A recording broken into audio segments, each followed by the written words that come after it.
On this show, we're going to take a look at a speaker's presentation preparation.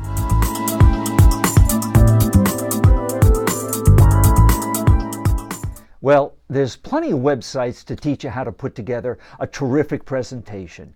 I mean, there's probably hundreds of websites out there, free websites that you can go to. You've probably been to a lot of them, and how to put together a PowerPoint presentation or a keynote presentation, how to make it better. With all of this information out there, which I'm not going to go over, but with all of this information out there, still, a lot of people gag at the thought of having to sit through another PowerPoint presentation. Well, we're not going to talk about that on this show. What we're going to do is take a look at a presentation from the standpoint of a speaker versus the standpoint of a presenter.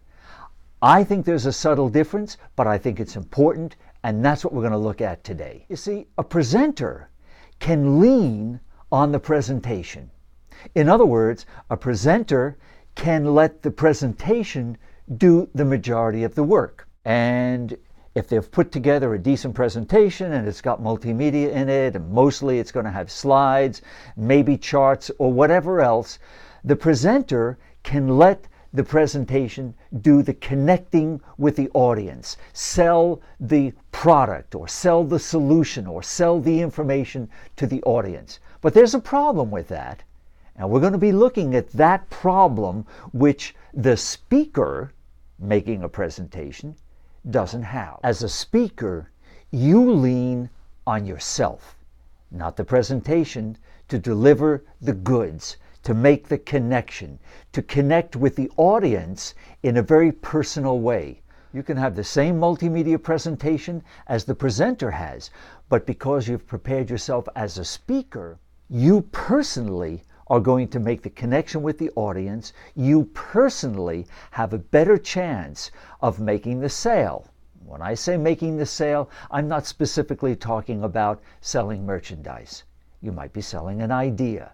You might be selling a solution that nobody else has presented to this group yet. Well, that sounds pretty good, but how do you go about accomplishing that? Let's take a look. Okay, I have 2 points I want you to consider. Number one, look at your script as a standalone speech, not as a presentation. It's a standalone speech supported by your multimedia presentation. So rather than you supporting the presentation, the PowerPoint presentation is supporting you. Now, that may seem like a subtle difference, and it is, but it's an important one. This means that you're going to have to know your subject pretty well. You just can't expect everything to be delivered up there on that screen behind you.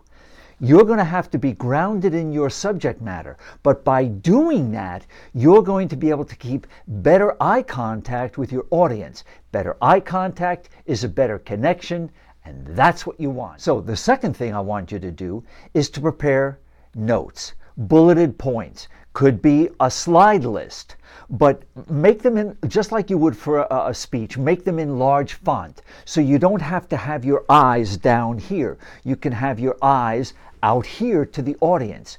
Make that list up, and you won't have to constantly be referring to the multimedia or the slideshow, the PowerPoint show that's going on behind you. Now, why would you want to do that?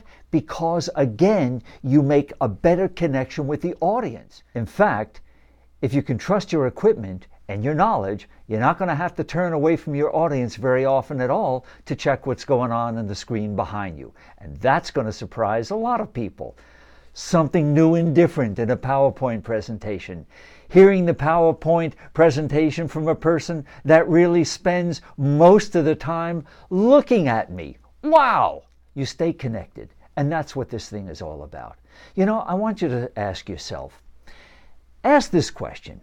If I'm going to be spending 30, 40, 50 minutes, an hour in front of a group of people, why would I want to spend most of that time turned away from them? Wouldn't it be better? Wouldn't I have a better chance of winning, of selling my merchandise, my idea, my solution? if I was actually making a connection by looking at them, interacting with them. Remember, I've said it before, every public speaking event is a conversation. Even though there's only one side that you can hear, it's an interactive conversation. And you win when you engage with your audience. The final word for today is prepare and act like a speaker, and your presentation will shine. Thanks for stopping by. Happy speaking, and I'll see you next time.